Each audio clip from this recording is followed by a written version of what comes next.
I wanted to see if ChatGPT knows anything about testimonials, particularly designing testimonial formats or concepts, wireframes, essentially a simple way of letting the robots inspire us.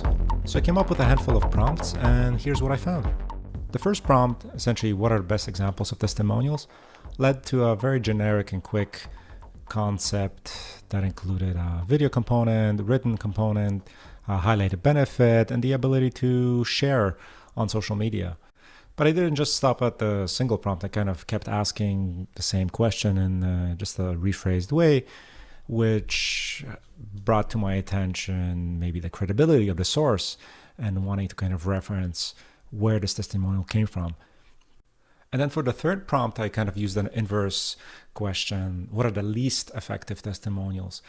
And here anonymity came up as a characteristic to be avoided. So I added a typical profile picture, the name of a person, the company where they're at, and the location. Essentially a generic kind of testimonial format that you'd expect on many websites.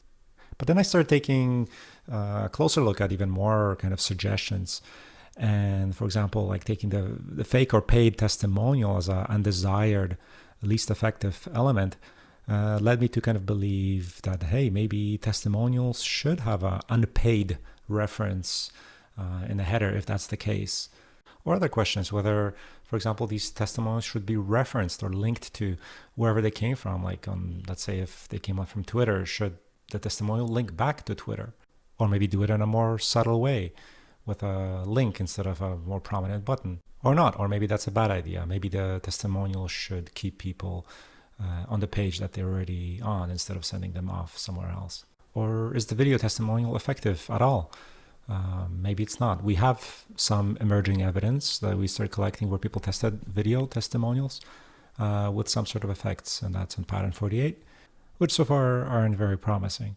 And then one more thought around further elaborating the source of the testimonial, or more specifically, giving more authenticity of when it was collected. Like, was it 6 months after this person became a customer? Was it, one weekend? Basically giving a bit more transparency and authenticity into the concept. Afterwards, I repeated the process 2 more times, and I essentially forced myself to create 2 more diverse, totally different kind of ideas. And then for each of those ideas, I also repeated the same kind of iterative, question by question, kind of smaller variation. In total, I have roughly generated 20 ideas or so, and I turned this into a Figma file, so it's editable and accessible for whoever would like to get access to it.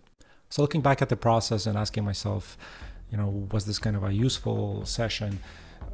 I think even though ChatGPT hasn't really designed anything concretely, it's kind of a collaboration here. It's being used as an ideation input.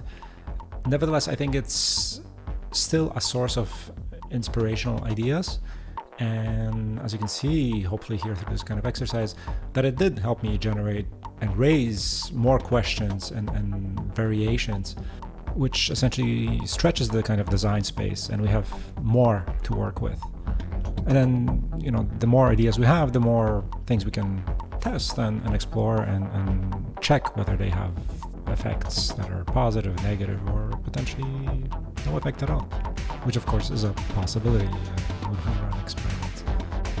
Thanks for watching, and leave a comment and let us know kind of how you're using ChatGPT or AI to inspire your own exploratory design.